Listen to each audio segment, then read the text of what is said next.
On va dire qu'à l'état civil, c'est Esther Aoulou, titulaire d'un diplôme de comptabilité et de gestion qui s'est reconverti dans la mode, mais un peu communément connue sur les réseaux sociaux comme la Couturière 2.0.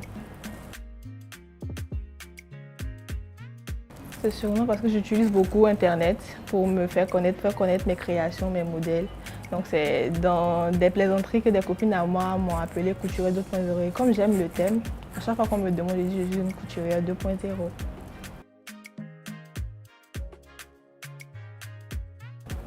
Bon, il n'y a pas vraiment eu de transition, hein.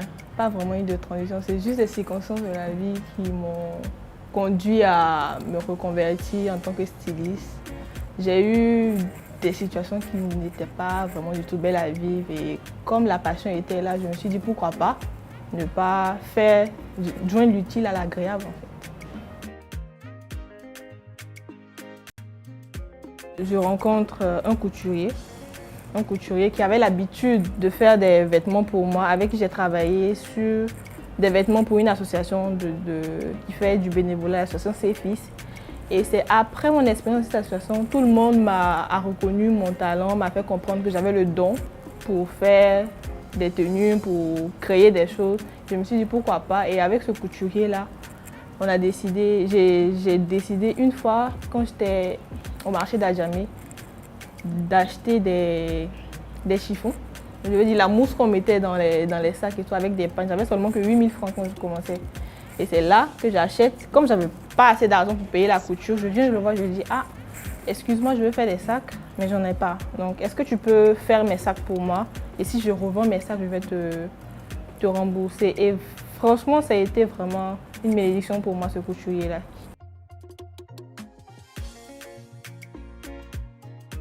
J'ai vraiment eu du mal à vendre mes sacs. Je les ai vendus en 2 semaines. Et bizarrement, ce sont mes connaissances qui ont acheté. J'ai posté sur Facebook, j'ai partagé, personne n'a regardé mes sacs. Et j'ai eu la brillante idée de donner le nom d'une de mes grandes sœurs au sac. Donc comme elle a acheté, elle a présenté à ses copines et elles ont acheté.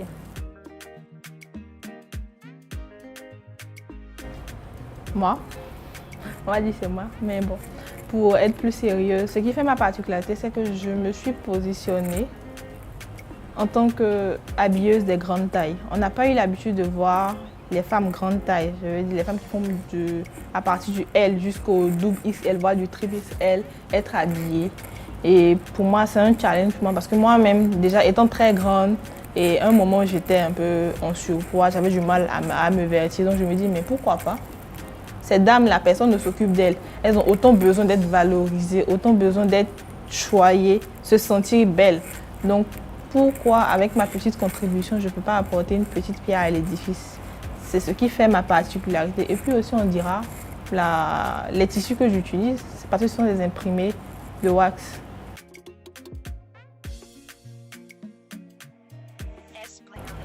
Ma détermination et puis mon mental. Je ne suis certainement pas arrivée au niveau où je veux arriver, mais derrière tout ce que j'ai fait, il y a eu beaucoup de pleurs, beaucoup de tristesse parce que des fois, tu te réveilles, tu te dis, mais c'est trop difficile, aller à Adjamé. À un moment, la dernière fois, la petite histoire, ma maman se moquait de moi, elle me disait, non, les gens ont réussi. Il n'y a pas longtemps de cela, toi, à chaque fois que je t'appelle, non, je suis à Adjamé, ils ont déchargé les bagages. Mais maintenant qu'elle m'appelle, non, je suis en train de faire mon inventaire. J'ai envoyé telle personne aller faire les courses.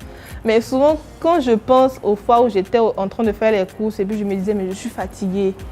Je ne vais pas aller m'asseoir dans un bureau pour juste faire la belle, travailler, ce qui ne fatigue pas, mais tu rentres les soirs, tu as du mal souvent à écouler la marchandise, c'est vraiment pas facile. Il faut avoir le mental pour te dire que demain sera meilleur qu'aujourd'hui. En 2021, on va sûrement changer de local, aller en bordure de route, agrandir, déjà essayer de stabiliser cette activité. Et vu qu'on est dans une logique de créer un groupe de société, ouvrir la deuxième branche qui est aussi dans la mode, mais on se positionnera beaucoup sur le luxe. Et pour le reste, vous allez découvrir.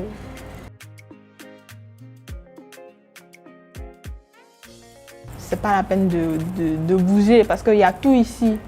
Je le dis à qui veut l'entendre qu'on peut transformer tout ce qu'on a en trésor si on sait comment utiliser la matière première qui est là. Il y a vraiment plein de choses sous le soleil pour tout le monde. Il faut savoir trouver ce que tu aimes faire, ce que tu sais faire, et tu transformes ce que tu as en trésor. Donc, c'est pas la peine d'aller risquer sa vie dans la mer. Voilà.